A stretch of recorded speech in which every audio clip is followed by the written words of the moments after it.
नमस्कार, मैं हूं सुधीर चौधरी और डीएनए में आपका स्वागत है। आज हम डीमोनेटाइजेशन यानी नोटबंदी के मुद्दे पर भारत के डिजाइनर नेताओं और पाकिस्तान के मीडिया के बीच चल रहे वैचारिक मुकाबले का डीएनए टेस्ट करेंगे।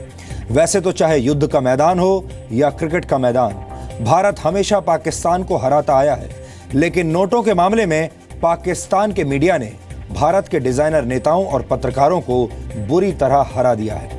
500 और 1000 रुपए के नोट बंद करने के क्रांतिकारी फैसले के खिलाफ देश के सांसदों ने 3 दिनों से संसद को बंधक बनाकर रखा है और वहां सिर्फ हंगामा हो रहा है, जबकि पाकिस्तान में भारत सरकार के इस फैसले की तारीफ हो रही है। ये बहुत कड़वा सच है और आज हम भारत के डिजाइनर नेताओं और पत्रकारों को इस कड़वे सच के कुछ घूंट जरूर पिलाएंगे। आपने ये महसूस किया होगा कि हमारे देश में नेताओं की आस्थाएं सिर्फ अपनी राजनीतिक पार्टी तक ही सीमित होती हैं और सांसद बन जाने के बाद भी हमारे नेता अपनी पार्टी की पूजा अर्चना करते रहते हैं, जबकि सांसद की पहली जिम्मेदारी जनता और भारतीय संसद के प्रति होनी चाहिए। गौर से देखा जाए तो विपक्ष के नेताओं के पास भारतीय राजनीति में एक नई शुरुआत करने का सुनहरा मौका था, जो उन्होंने संसद में इस तरह हंगामा करके गंवा दिया। आज हमने आम जनता की परेशानी और नेताओं के आचरण का एक गहरा विश्लेषण किया है, जो आपको आज सोचने पर मजबूर कर देगा। इसके बाद हम आपको दक्षिण कोरिया लेकर चलेंगे और वहां हुई एक परीक्षा का डीएनए टेस्ट करेंगे।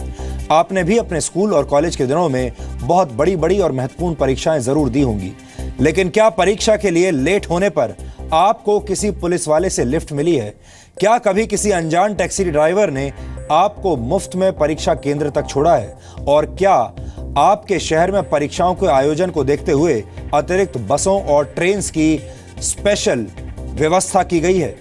अगर इनमें से ज्यादातर सवालों का जवाब ना में है तो आज आपको हमारा यह विश्लेषण जरूर देखना चाहिए। यह विश्लेषण देखकर भारत को अपनी शिक्षा प्रणाली सुधारने की प्रेरणा मिल सकती है।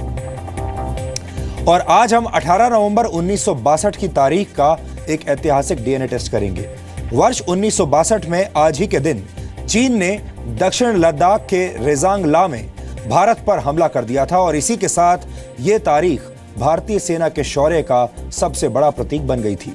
उस दिन एक ऐसी लड़ाई हुई थी जिसमें भारत का एक जवान चीन के 10 सैनिकों का मुकाबला कर रहा था और भारत के 114 सैनिकों ने अपने जीवन का बलिदान दिया था।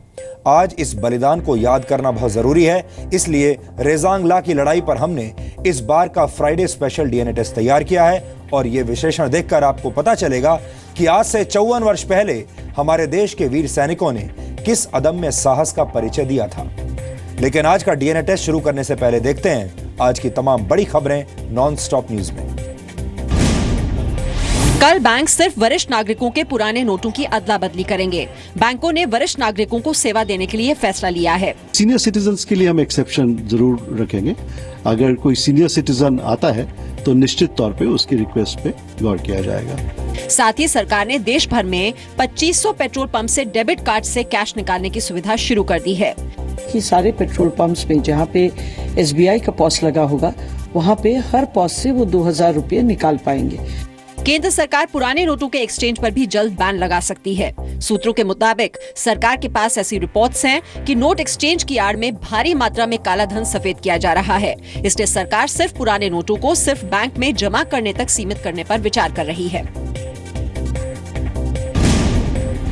नोट बैन के खिलाफ संसद में आज भी विपक्ष का हंगामा जारी रहा। विपक्ष सदन में पीएम के बयान की मांग पर अड़ा रहा।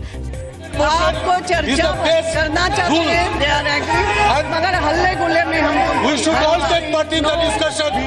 बीजेपी की मांग थी कि राज्यसभा में नेता विपक्ष गुलाम नबी आजाद अपने बयान पर माफी मांगे। Mr. Azad's comment for his personal or is it the official line of the party? The nation wants to know today. Ghulam Nabi Azad साहब ने कोई ऐसी बात नहीं की जिस पर किसी को आपत्ति हो। मैं बीजेपी को ये कहना चाहता हूँ, गुलाम नबी आजाद सिर्फ नेता प्रतिपक्ष नहीं रहे हैं, जम्मू कश्मीर के मुख्यमंत्री रहे। संसद में विपक्ष के हंगामे के बाद लोकसभा की कार्रवाई 21 नवंबर तक स्थगित कर दी गई है। नोट बैन के फैसले के बाद गृह मंत्रालय के सूत्रों से जी न्यूज को बड़ी जानकारी मिली है। सूत्रों के मुताबिक देश में इस वक्त 40,000 करोड़ काला धन है। हर साल देश में 70 करोड़ नकली नोट आते हैं। नोट बैन के वक्त देश में 400 करोड़ के नकली नोट चलन में थे। नोट बैन से अब तक 400 करोड़ के नकली नोटों पर रोक लगी है। उग्रवाद के लिए 700 से 800 करोड़ के काले धन का इस्तेमाल होता है और नक्सलवाद के लिए 300 से 350 करोड़ काले धन का इस्तेमाल हो रहा है। उत्तर पूर्व में उग्रवाद के लिए 350 से 400 करोड़ काला धन लगा है। आतंकी गतिविधियों के लिए हिंसा में 20 से 30 करोड़ काले धन का इस्तेमाल हुआ और खालिस्तान के समर्थन के लिए 5 से 10 करोड़ काले धन का इस्तेमाल किया गया।